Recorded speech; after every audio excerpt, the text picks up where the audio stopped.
You know Thanksgiving as turkey, pie, gravy, and family. But do you know the wild food facts hidden behind the feast? Get ready, Food Truth TV is about to bust some myths and serve up history in every bite.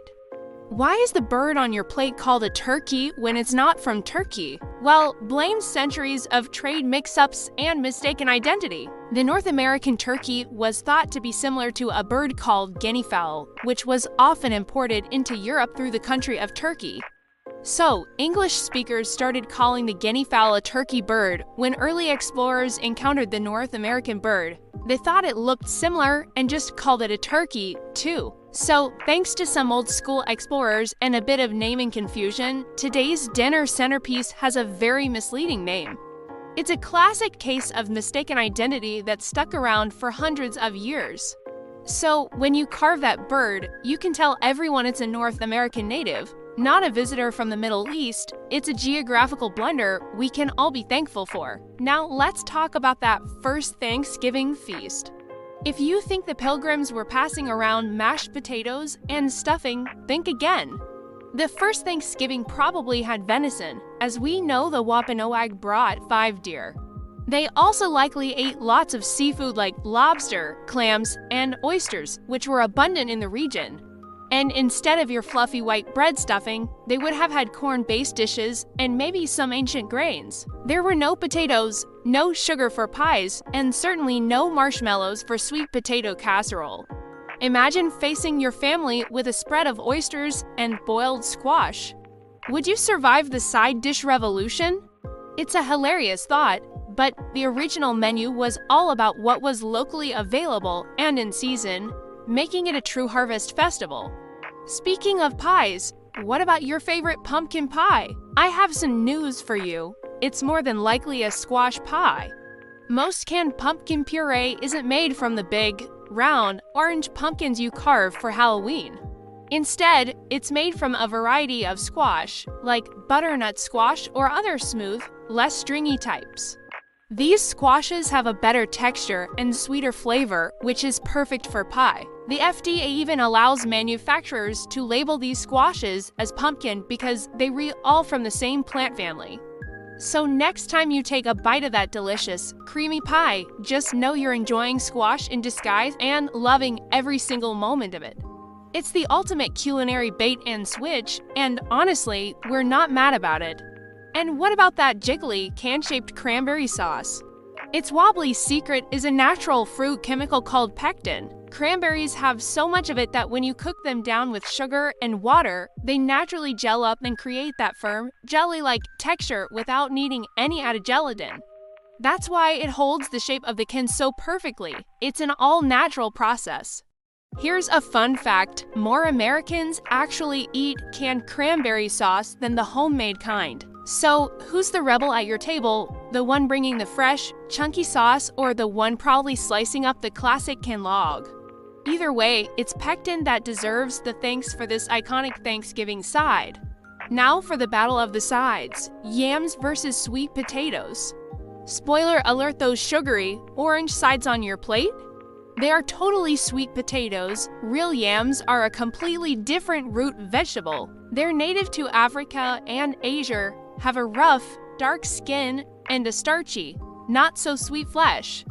The orange flesh root vegetables we call yams in the United States are actually just a variety of sweet potato, so why the confusion?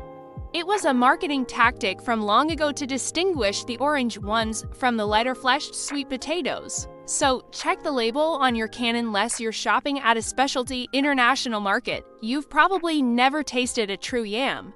Next up, the food feud that divides families: stuffing versus dressing. Why do some people say stuffing while others say dressing? It all comes down to location and preparation. Technically, stuffing is cooked inside the turkey, while dressing is baked separately in a pan, but the terms are often used interchangeably depending on where you live. In the South, you're more likely to hear dressing, regardless of where it's cooked, and some recipes even start with a cornbread base. Up north, stuffing is the more common term. This simple word choice has been known to spark some serious dinner table debates. Comment below if your dinner has ever sparked this argument, and may the tastiest side win. Let's dig into the wacky origins of green bean casserole.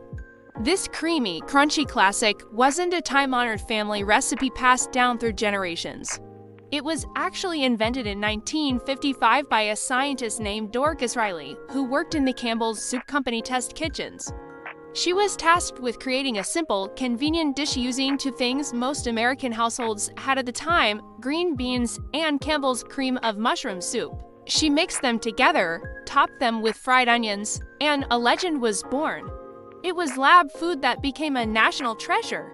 Even better, until she passed away, Dorcas Riley still got requests for secret upgrades to her famous recipe. Lab food for the win. What about gravy? Today, we see it as a delicious addition, but historically, gravy was a culinary cover-up.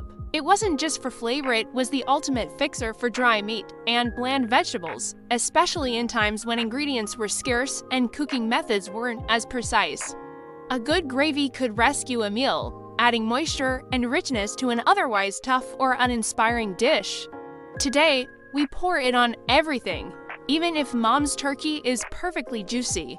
Gravy has become the original food hack, a silky, savory blanket for our entire plate. So, I have to ask, do you drown your plate in gravy? Be honest. Finally, let's talk dessert. Before pumpkin and apple pies became the Thanksgiving standard, the feast ended much more simply. Early Thanksgivings would have concluded with whatever was left from the harvest: fresh fruits, nuts, and maybe some simple puddings. Pie, especially as we know it today with its flaky crust and sweet filling, came much later when ovens became more common and sugar was more accessible. So, would you swap your slice of apple pie for not just a plate of apples? I'm not sure the family would agree with that trade-off. It's a good reminder that even our Swedish traditions have evolved over time. This Thanksgiving, share some food truth at the table. Whether it's fact or myth, you're now officially the smartest, and maybe the funniest, guest at the feast. Drop a comment below with your wildest Thanksgiving food fact, smash that subscribe button, and share this with your feast squad. Happy Turkey Day from all of us here at Food Truth TV.